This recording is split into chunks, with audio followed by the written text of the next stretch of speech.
여러분들 약간 무거운 것 같은데 옆에 계시는 분들하고 좀 같이 교제했으면 좋겠습니다. 뭐라고 얘기하냐면은 순금같이 되어 나옵시다. 이렇게 한번 얘기합시다. 시작. 순금같이 되어 나옵시다.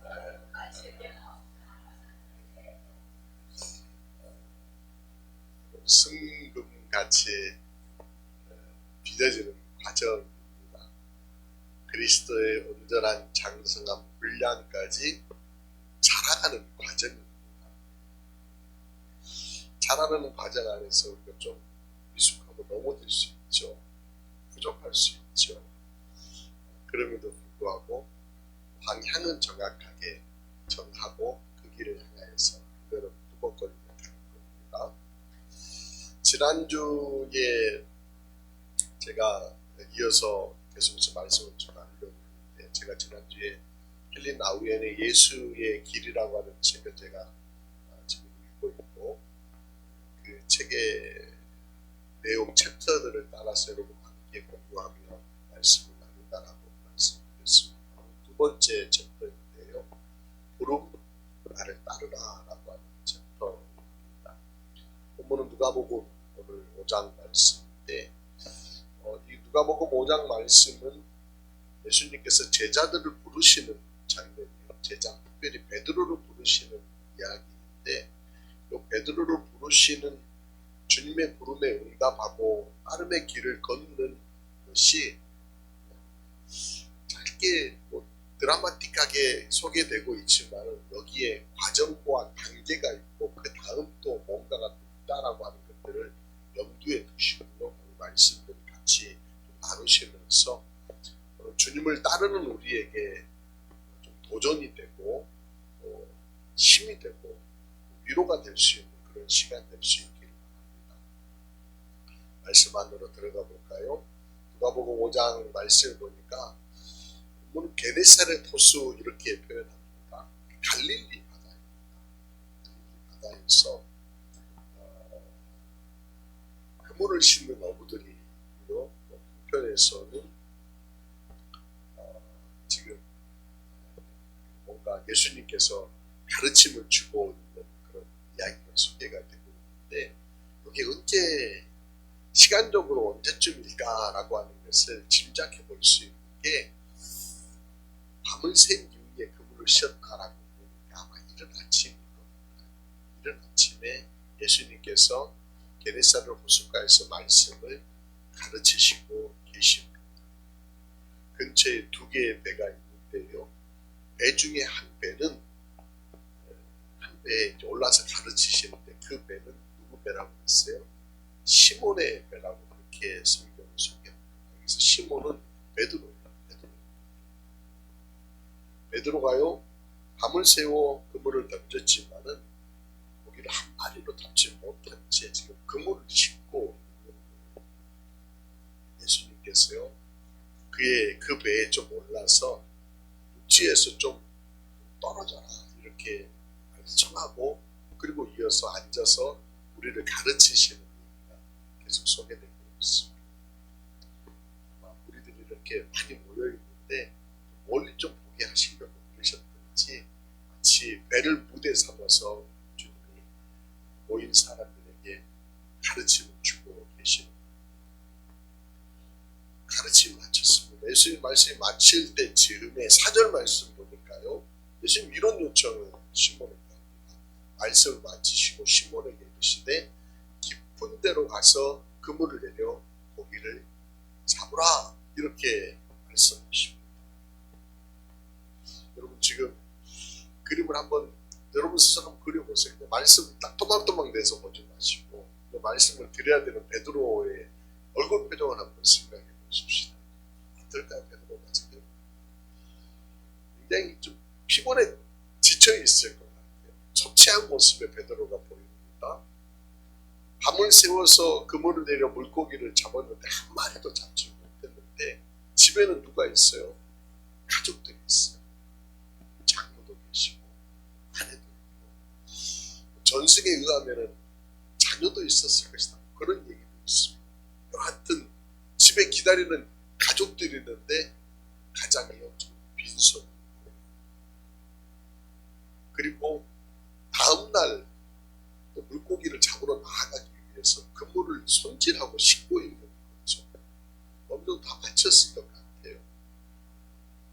그물은 언제 내려야 되는 거예요?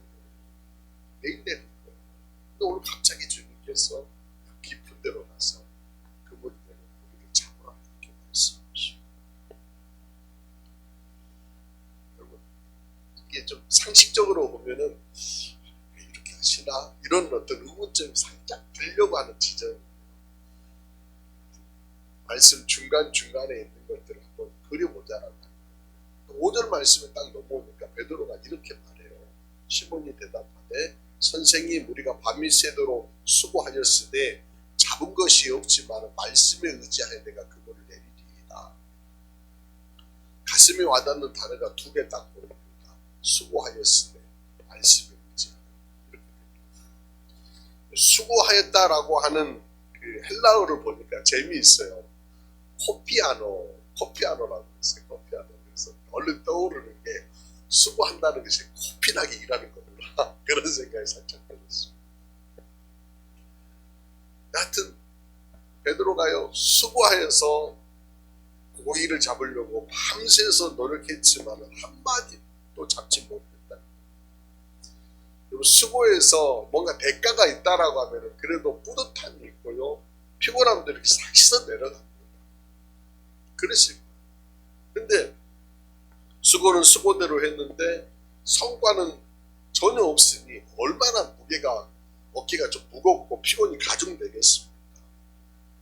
지금 베드로의 피곤함이 읽혀진다라고 하는 겁니다. 그런 베드로가 뭐라고 그래요? 말씀에 의지하여 내가 그물을 내리리이다. 여기에 말씀에 의지한다라고 하는 그런 뜻을 살펴보면은, 의지한다라고 하는 것은 말씀은 믿고 따른다 이런 표현이잖아요. 주님 말씀하시니까 그 말씀을 내가 믿고 따른다. 그러니까 베드로가 지금 단번에 이렇게 멋진 고백을 어떻게 이렇게 할 수 있지? 말씀을 믿고 따르는 것을 단번에 하나? 여러분, 모든 것들이 단번에 이루어지지는 않습니다. 신앙의 성숙도요, 신앙의 자라남도 여러분 단번에 되면 참 좋겠지만은, 물론 그런 경우들도 있어요. 불이 갑자기 확 내 안에서 이렇게 타오르듯이 예수님에 대한 확신이 들어가고요, 믿음이 확 생기는 그런 경우들도 있지만은 대부분 경우는 그러지 않습니다. 과정과 단계가 있습니다. 오늘 우리가 그걸 보는 거예요. 예수님께서 부르실 적에 그냥 단번에 그러지 않는다. 부르면은요, 체험을 통한 말씀을 인정하는 과정들이 있었을 거라는 거예요. 누군가 말하려고 할 적에 누군가 말할 때 그 말이요, 여러분 쉽게 믿어지나요? 여러분, 누가 물론 우리 공동체 안에서는 누가 말하든지 간에 그 말에 대한 어떤 신뢰들이 다 있어요. 그만큼 오랜 시간을 보내면서 말에 대한 검증이 되었고, 그 사람에 대한 신뢰에 대한 신뢰도가 높기 때문에 그 말을 듣고 인정하는 거예요. 그만큼 말이라고 하는 것이 신뢰가 쌓여야지만이 인정이 되고 의지가 되고 믿어지는 거라는 거예요. 예수님께서 지금 이렇게 오셔가지고 무작정 야, 깊은 데 가서 그물 내려라 이렇게 말씀하지 않으셨다라고 하는 것을 전제로 제가 여러분에게 말씀드립니다.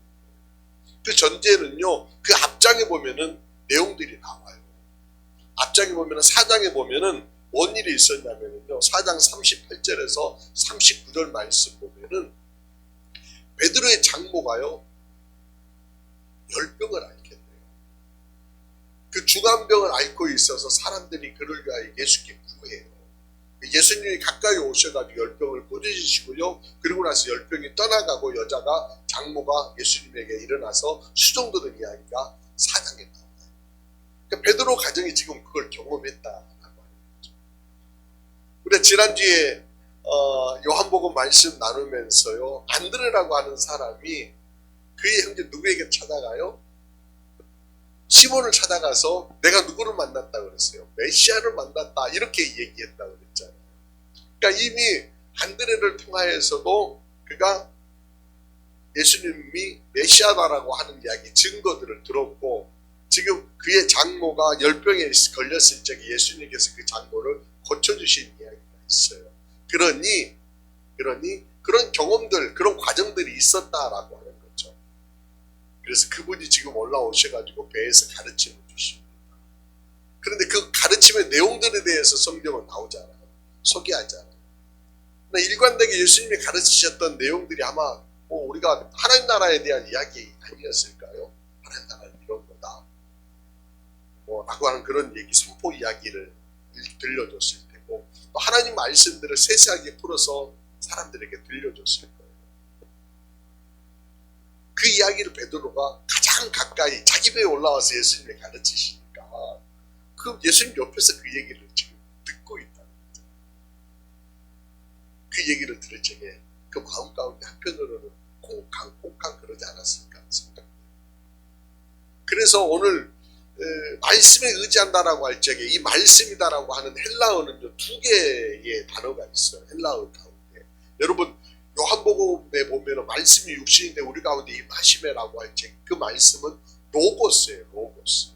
그런데 오늘 베드로가 말씀에 의지하여라고 할 때 이 말씀은 레마라고 하는 단어예요.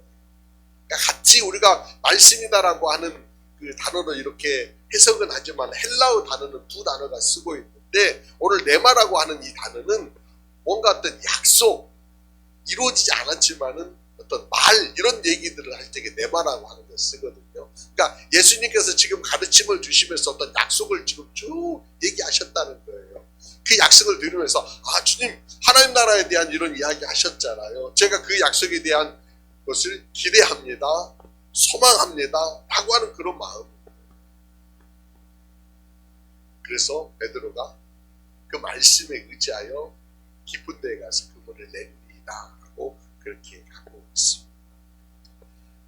주님이요 제자들을 세우시는 방법이 바로 이런 겁니다. 굉장히 섬세하고요 어떻게 보면 찬찬하게 아주 정밀하게 사람을 세워가신다라고 하는 겁니다.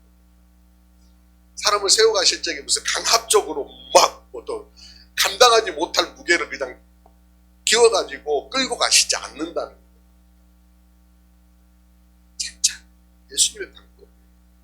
그러므로 여러분들 말씀이 나에게 다가오시든지 혹은 예수님이 나에게 이렇게 쑥 다가오실 적에 부담스러워하지 마시기 바랍니다. 내 단계 안에서 나에게 주시는 말씀이고요. 나의 어떤 상황 안에서 내 형편과 처지를 따라서 아시는 분께서 나의 형편과 처지를 따라서 이끄시고 계시는 말씀으로 나에게 다가오십니다. 그러므로 오늘 여러분들이 이 말씀을 듣는다라고 하는 것도 또한 한편으로는 하나님께서 여러분들을 한 단계 한 걸음 더 주님 편으로 이끌기 위한 또 과정이다라고 받으시면 참 좋겠습니다. 지난 주간에 제가 목요일날 전원경 집사님 리틀월드 어린이집에서 3장 축복 예배를 드리는데요. 집사님이 종종 하시는 말씀이 그런 말씀 하세요.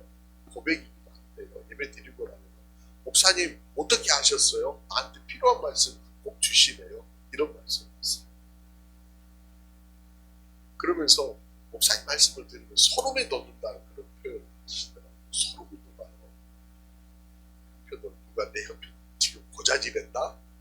이렇게 생각하실 수도 있지만은 그렇게 말씀하지 않고 내 형편을 어떻게 이렇게 잘 아시고 내가 오늘 새벽에 일어나서 주님 너무너무 힘들어요 하고 이렇게 기도를 했는데 힘없는 길에 대해서 말씀을 이렇게 나누었더니 어떻게 하면 힘을 얻을 수 있을까요? 봅시다. 성령 의지합시다. 이런 말씀 나눴는데 적절한 말씀인 것 같아요. 하고 그렇게 고백했어요. 여러분 누가 전원경 집사님 형편을 저한테 고자질하지 않았습니다. 제가 전원경 집사님 형편을 따라서 핀셋처럼 그렇게 말씀을 전하는 거 아닙니다. 누가 하신 거예요? 주님이 하신 거예요. 주님이 그 형편과 처지를 따라서 말씀하시고 그렇게 이끌어가고 계신다라고 과정입니다. 부름과 나를 따르라고 하셨기에 두 번째 또 과정 단계가 있습니다. 그 갈등의 단계인데요. 6절과 7절 말씀 이렇게 얘기합니다. 물고기를 잡았는데 그물을 내렸는데요. 그렇게 하니 물고기 내렸다는 거예요. 깊은 곳에 가서 그물을 내렸다는 거예요. 그 고기를 잡았는데 힘이 맞아서 그물이 찢어지는 거예요. 이게 다른 배에 섭취다요. 두 배에 가득 이렇게 물고기가 가득 채워지는 장면들이 소개가 되어 있습니다. 굉장히 흥미로운 것은요. 필요를 따라서 필요한 그만큼만 잡혔으면 참 좋았을 것 같다는 생각이 제 생각이에요. 여러분들은 이게 많이 잡히니까 좋죠. 이렇게 그물이 찢어지도록 잡히니까 이거 복도 말이에요. 축복, 하나님 축복하실 적에 재물의 복도 그냥 내가 담을 주머니에 그냥 주머니가 찢어질 정도로 그냥 재물의 복을 많이 주시면 좋겠다 이런 마음 드실 수도 있을 거예요. 그것만 보지 마세요. 근데 왜 주님께서 이렇게 그물이 찢어질 만큼 물고기를 잡도록 하셨을까? 이렇게 많이 필요할까?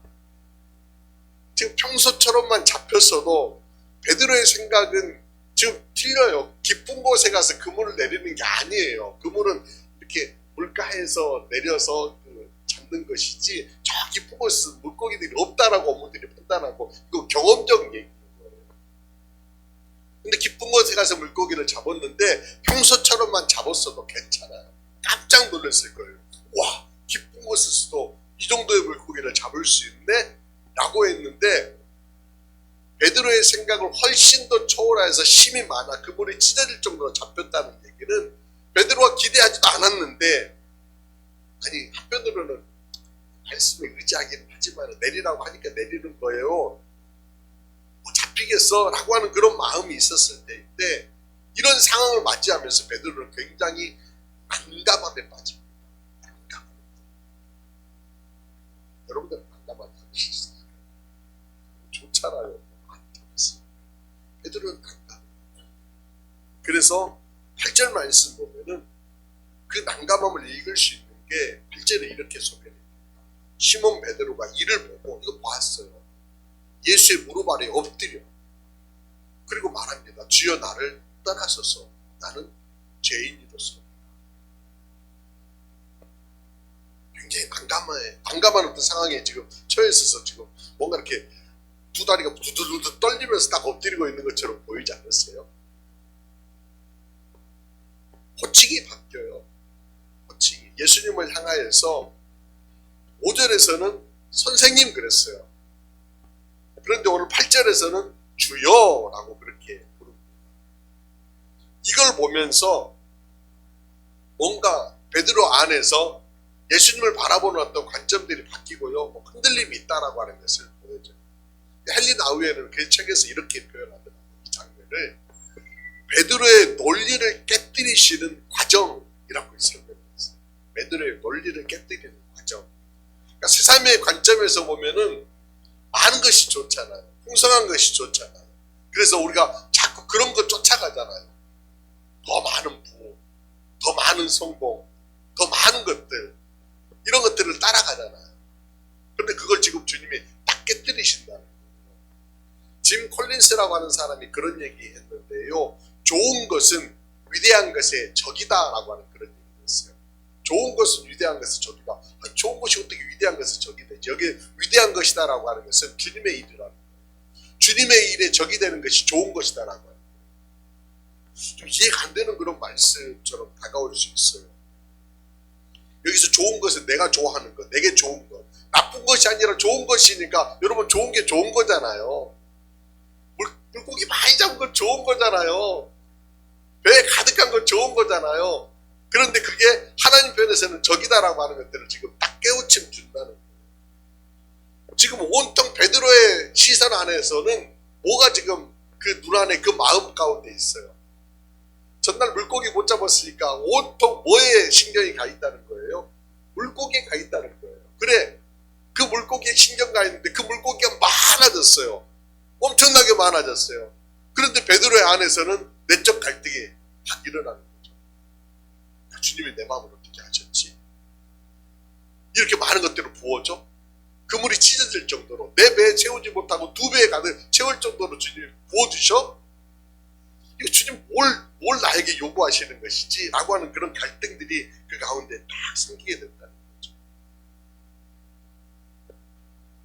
내가 지금 물고기의 마음 빼앗기고 있고 주님 말씀에 의지한다라고 그러는데 로고스 그 주님에 의지 아니하고 내 마음 약속에 대한 것들만 딱 보고 있는 자신을 지금 보고 있다는 거예요. 그래서 베드로가 뭐라고 그래요? 주여 나는 죄인이로서. 여기서 죄인이라고 먹거리가 하나도 없는 거 아니에요. 지금 베드로가 잘못한 게 뭐 있어요? 근데 베드로는 지금 나를 따라서서 나는 죄인이로서 말씀에 의지한다라고 했지만 복종하지 않고 그냥 내 마음의 말씀에 의지했습니다. 잠시지만 물고기가 가득한 그분을 바라보면서 나는 정말 내 물고기만 마음에 두고 있었다라고 하는 것들이 내 안에 툭 다가왔다라고. 그래서 지금 그가 주여 나는 죄인으로서이다. 무릎을 꿇고 있다. 여러분 무릎 꿇는다라고 하는 것이 굉장히 낮아지는 거예요. 자아와 자존심 다 포기하는 겸손의 의미가 바로 무릎 꿇는 거잖아요. 사람들이 볼 적에 비굴하다라고 생각해 볼 수도 있는 그런 지점이지만 베드로는 지금 털썩 주저앉듯이 주저앉으며 나를 떠나소서 죄인이로습니다. 지금 누구 만나고 있는 거예요? 주님 만나고 하나님 만나고 메시아 만나고 안드레가 얘기했던 바로 세상 짐을 지고 가는 하나님의 어린 양이다라고 할 때 그 메시아를 지금 베드로가 딱 만나고 있는 이 갈등을 통하여서 사랑하는 여러분 신의 현년 앞에서 사람은 낮아질 수밖에 없다라고 하는 그런 칼빈이 그런 얘기했어요. 칼빈 얘기를 스크린 잠깐 보십시다. 인간이 하나님을 알 때 자신의 모습을 진정으로 알게 되며 죄인임을 고백하지 않을 수 없다. 결국 뭐예요? 내 삶 가운데서 예수님을 만나지 못하기 때문에 내가 죄인이다라고 하는 것들을 깨닫지 못하는 것이고요. 진정한 예수님을 만나게 될 적에 진정한 하나님의 뜻을 알게 될 적에 내가 얼마나 부족한 사람인가 죄인이다라고 하는 것들을 깨닫게 된다라고 하는 거예요. 베드로는 지금 그런 내적 갈등을 통해서 정말 은혜롭게 메시아를 지금 주님을 보여주고 계시고 주님이 주님됨을 주여라고 지금 베드로가 얘기했지만 그 주님을 베드로에게 만나게 하는 전적적인 있어요. 저는 여러분들이요 살아내는 걸음들 동안에 이 주님을요 자주 만났으면 좋겠어요. 아니 매 순간 만났으면 좋겠어요. 그러다 보면은 내 안에 꿈틀거리고 있는 좋은 것, 내게 좋은 거 있잖아요. 하나님의 위대한 것들과 내게 좋은 것 사이에 갈등들이 계속해서 우리는 일어나잖아요. 그 갈등 안에서 나는 어떻게 해야 되지? 라고 하는 그런 생각을 하면서 주님 나 여전히 속물인가 봐요. 이런 고백하지 않을까요? 그러면서 세상을 바라보는 또 다른 형제들을 바라보는 눈도 시야도 이렇게 넓게 바라봐지지 않을까요? 지금 주님이요 두 번째 단계에서 내적 갈등을 일으키며 주님됨을 베드로에게 살짝 보여주었어요. 얼마나 은혜예요. 세 번째 단계로 넘어갑니다. 이번엔 예수님께서요 다시 베드로에게 10절 하반절에 한 걸음 예전적으로 한 걸음 탁 나가서 이끄셔요. 무서워 말라. 이제 후로는 내가 사람을 취하리라. 이렇게 예수님 말씀하셔요. 여기 보면 이제 후로는요 현재 기점에서 과거와는 전혀 다른 상황으로 새로운 일들이 도래하게 될 거야. 이제 후로는 과거 잊어. 자 여기가 스타트야. 스타트 출발점이야. 라고 주님이 말씀하시는 거예요. 그러면서 다른 얘기, 다른 얘기 안 하시더라고요. 누가복음에서 다른 얘기 안 하세요. 그런데 베드로는요 모든 것을 버려두고 있습니다. 저는 여러분 10절과 11절 사이에 뭔가 이렇게 묵직한 뭔가 좀 이렇게 있을 법한 얘기들이 좀 있으면 좀 저한테 위로가 됐을 것 같은데 베드로가 심히 갈등하며 주님을 따랐더라. 이러면 참 좋을 것 같은데 그냥 베드로가 모든 것들을 다 버려두고 따라갔다 이렇게 나와요. 베드로가 위대해서 그럴까요? 성경은 어떻게 보면 또 결과적인 것들만 이렇게 자꾸 기술하기 때문에 그런 망설임이 있었을 것 같아요. 아니라고요? 아니 있었을 것 같아요. 여러분이라고 하면 어땠을 것 같아요? 이런 얘기 들었는데 주님 따른다는데 왜 망설임이 없어요? 배를 버리잖아요. 그물을 버리잖아요. 자기의 어떤 모든 삶의 자리를 내려놓고 그냥 가는 것인데 왜 망설임이 없어요? 있었을 것 같아요. 성경을 읽다가 자꾸 우리가 결과에 집중해서 보다 보니까 내가 이걸 못하는데 나 어떻게 나 이런 위대한 삶을 어떻게 살 수 있어? 잘 못할 것 같아 라고 하면서 그냥 포기해버리는 거 아닐까요? 주님 부르실 때에 수많은 내용들 가운데 아마 베드로의 갈등이 있었을 것 같아요. 근데 그 갈등들을 따라서 그냥 베드로가 쑥 갔다. 그냥 십자가를 거꾸로 지는 제자로 쑥 태어났다. 성경 그렇게 전혀 기록하지 않아요. 그냥 따라갔다라고 하는 정도로만 해요. 따라가면서 얼마나 많은 시행착오들을 했는지 그 이후에 나와요. 여러분들 베드로의 이야기들 우리가 너무 잘 알고 있지 않습니까? 예수님이 신앙 고백한 위대한 고백도 우리가 들었고요. 또 예수님이 십자가에 달려 달리실 적에 도망갔던 사람이고요. 매번 실수하고 매번 넘어지지만은 그럼에도 불구하고 그가 따랐다라고 하는 그 지점이 굉장히 우리에게 도전입니다. 헨리 나우엔은요, 이 예수님을 따르는 부름에 구체적으로 반응하는 것에 대해서 이렇게 얘기를 해요. 나 자신과 두려움을 떠나 주님적으로 한 걸음 내딛었다. 그러니까 따랐다 이게 막 달려가고 뭐 찰랑찰랑 이렇게 간 것이 아니라 그저 베드로는 한 걸음을 내딛었다 이렇게 표현합니다. 제가 굉장히 위로가 됐어요. 여러분 위로가 되지 않으시나요? 난 그냥 한 걸음 따라가는 거예요. 주님을 따라가는데 그냥 쫄랑쫄랑 주님이 막 앞에 가시는 막 다른박질하면서 따라가고 막 왕성하게 일하는 게 아니라 헨리 나우엔에 봤을 적에 베드로가 주님을 따라왔을 때 그저 한 걸음 따라간다. 이런 표현. 사랑하는 여러분, 한 걸음이죠. 주님 따르면 한 걸음. 오늘 한 걸음만 가셔요. 한 걸음만 가시다. 10걸음 가려고 하지 마시고 100걸음 가려고 하지 마시고 한 걸음만 가자. 그 한 걸음을 내어딛는 방향을 전환한다라고 하는 것이 중요하고 중요하다라고 합니다. 십자가를 지고 따름이 단번이었다라고 성경은 절대 우리에게 얘기하지 않습니다. 단번에 하려고 하니까 자꾸 버겁게 느껴지고 시작해보기도 전에 포기해버리는 것입니다. 거창한 일은 언제나 한 걸음부터예요. 언제나 한 걸음. 그렇기 때문에 여러분 단순한 일 한 걸음, 주님 따르면 한 걸음들을 한번 결정해 보시면 좋겠어요.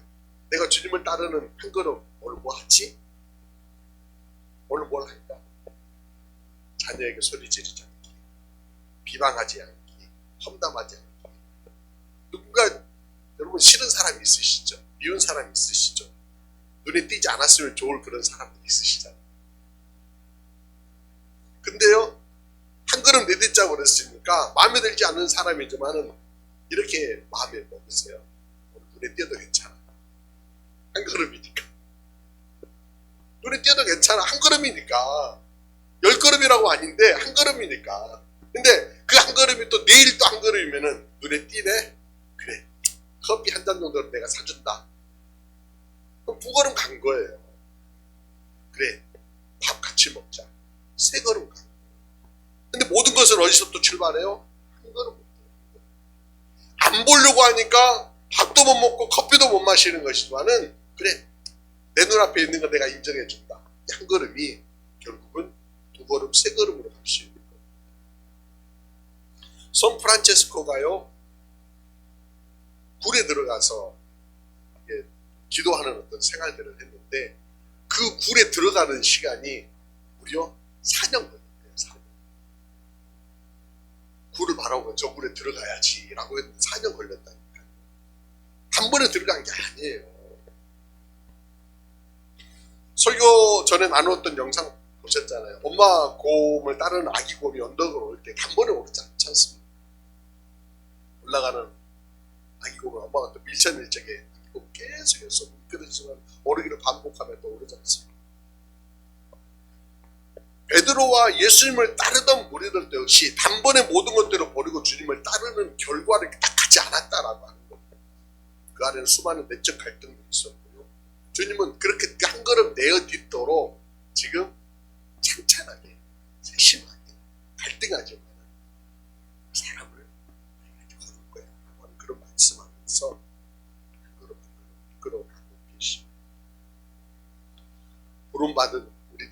이제 걸음을 내디뎌야 되지 않습니까? 그 걸음을 내어질 적에 무엇보다도 저는 우리가 주님의 마음을 읽었으면 좋겠어요. 마음을 읽읍시다. 나를 향하여서 다가오셔서 세심하게 하나하나 삶들을 펼쳐서 나에게 보여주셨던 그 주님. 그래서 나에게 지금 다시 다가와서 나와 함께 가자라고 말씀하시면서 확 잡아당기지 아니하시고 한 걸음만 내어딛자라고 하시는 그 주님 우리가 만날 수 있었으면 좋겠습니다. 그러다 보면 어느 순간 우리가 어떤 형편을 찾든지 주님과 함께 걷고 있는 나를 발견할 수 있지 않을까. 내가 예수님의 제자로 어떻게 삶을 살아낼 뿐만 아니라 하나님 보시기에도 칭찬 듣고요. 세상 사람들 가운데도 그리스도의 사람들로 거룩한 빛을 드러내는 사람들로 우리가 서 있는 모습이 여러분 그려지지 않으십니까? 그러기 위해서 주님의 부르심에 여러분들 나에게 다가오시고 나에게 펼치시는 그 주님을 바라보면서 한 걸음 한 걸음 보폭을 내어디뎌 승리하는 주님을 따르는 여러분 모두가 되시기를 주의 이름으로 축원합니다. 기도드리시겠습니다. 거룩하신 주님, 세심하게 배려하시고 찬찬하게 찾아와 주신 주님을 이 아침 만납니다. 우리 생명과 평화의 길로 이끌어 이 땅의 제자의 삶을 살아냈고 새 생명의 역사를 전하게 하심을 믿습니다.